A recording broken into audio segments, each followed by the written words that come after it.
Praise the Lord.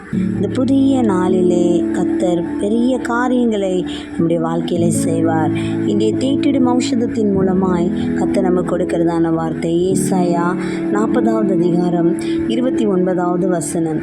சோர்ந்து போகிறவனுக்கு அவர் பலன் கொடுத்து சத்துவம் இல்லாதவனுக்கு சத்துவத்தை பெருக பண்ணுகிறார். ஹல்லேலூயா. இன்றைக்கு எந்த சூழ்நிலையில நீங்கள் சோர்ந்து போயிருக்கிறீர்கள்? அநேக விண்ணப்பங்களுக்காய் செபித்து இன்னும் பதில் வரவில்லையே என்று சோர்ந்து போயிருக்கிறீர்களா?